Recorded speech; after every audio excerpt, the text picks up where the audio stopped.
When Daniel first brought it up, I laughed. Not kindly, but sharp and dismissive. Seriously, I scoffed, shaking my head. You're jealous of Ethan? He's my best friend, Daniel. Don't be absurd. His jaw tightened, but he didn't argue. He just gave a small, quiet nod. The kind that says everything words can't. And then came the silence, heavy and suffocating. Later that night, I told my sister, rolling my eyes. Daniel's being insecure again, I said.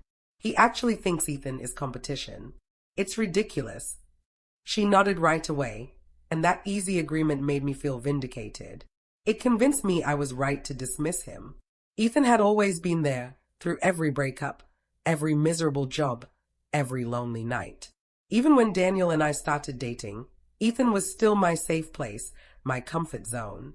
I never stopped to think how that might look from the outside. Ethan texted constantly, and I always replied, no matter what I was doing. Even at dinner with Daniel, my phone rarely stayed silent. I'd laugh at Ethan's jokes while Daniel sat across from me, his expression fading. Ethan and I lived in our own little bubble. Inside jokes, hugs that lingered, conversations that died the second Daniel walked into the room. I told myself it was innocent, but deep down, I knew better. A few weeks later, Daniel tried again. His voice was calm, almost tender. Sophie, he said softly, it feels like you giving parts of yourself to Ethan that should belong to us. I sighed, irritated. You're overreacting. He's just a friend. Stop trying to control me. That's when I saw it. Something shift in his eyes. A quiet dimming, like a light going out. I didn't think much of it then. I thought I'd won. I had no idea I'd just lost something much more valuable. Over the next few weeks, Daniel changed. Not suddenly, gradually, like a slow fade into gray. He stopped asking where I was going. Stopped waiting up for me. The man who once noticed every small detail now seemed detached, uninterested.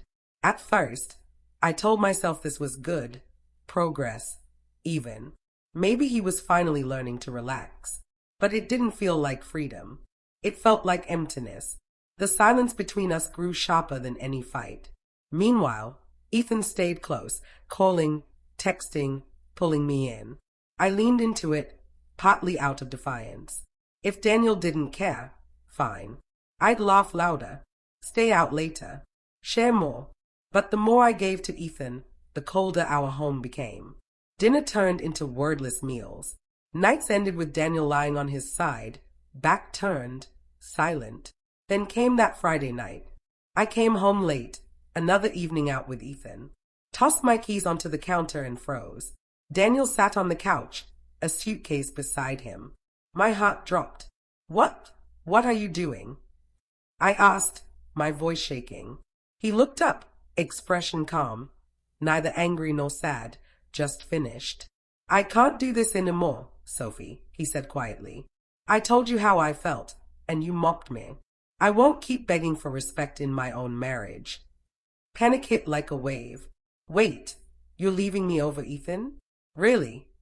He didn't flinch, just took a deep breath. It's not about Ethan, he said. It's about you. You pushed me out. You made me a stranger in my own home. I'm done. The floor seemed to vanish beneath me. I'd always believed he'd never actually go. That no matter how far I pushed, he'd stay. But the suitcase said otherwise. I stepped closer, tears streaming. Daniel, please, don't do this. I'll stop seeing Ethan. I'll change. I swear. He gently pulled his hand from mine. I gave you years, he said softly. I begged you to see me, but you never did. You just saw a jealous man to laugh at. Now I see myself, and I know I deserve better. And with that, he lifted the suitcase and walked out. The silence he left behind was unbearable. I sank onto the couch, memories flashing through my mind.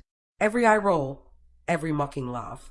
Every time I chose Ethan's message over my husband's heart. My phone buzzed on the table. Another message from Ethan. For the first time, I didn't even look.